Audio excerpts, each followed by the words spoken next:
আজকের ভিডিওতে দশম শ্রেণীর ভূগোলের মডেল কোশ্চেন পেপার 5-এর প্রশ্নগুলির উত্তর নিয়ে আলোচনা হবে। তো একের দেখার প্রশ্নগুলি। বহির্জাত প্রক্রিয়ায় শক্তির মূল উৎস হলো সূর্য।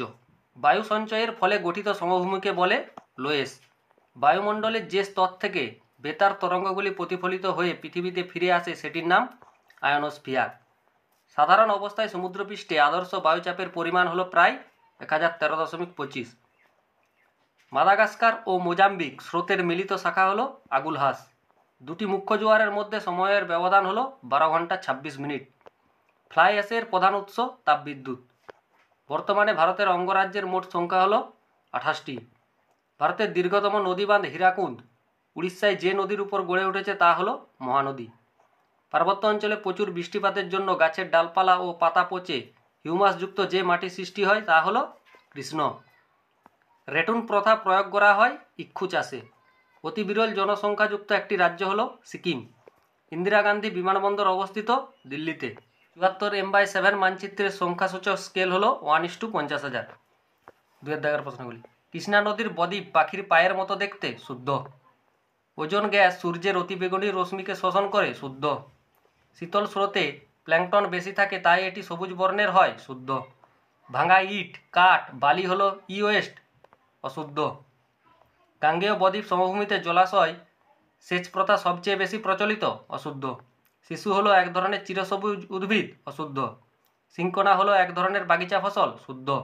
2.2 দাগের প্রশ্নগুলি। পৃথিবীর বৃহত্তম মহাদেশীয় হিমবাহ হলো ল্যাম্বার্ট।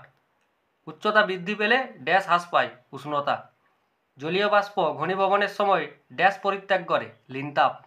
চাঁদ ও সূর্যের আকর্ষণে সৃষ্ট জোয়ারকে ড্যাশ বলে, মুখ্য জোয়ার বলে। দক্ষিণ ভারতের সর্বোচ্চ শৃঙ্গ হলো ড্যাশ, আনাইমুদি।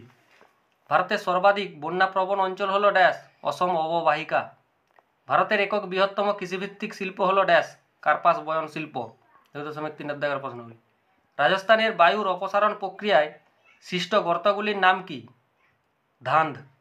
একটি উষ্ণ স্থানীয় বায়ুর নাম লেখো, লু।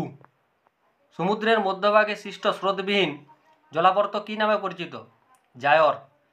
10 ডিগ্রি চ্যানেল দ্বারা কোন দুটি দ্বীপপুঞ্জ বিচ্ছিন্ন? আন্দামান ও নিকোবর।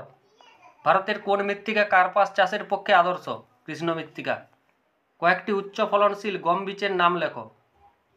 সোনালিকা 308, কল্যাণ সোনা 227, সোনারা 64, হীরা সুজাতা।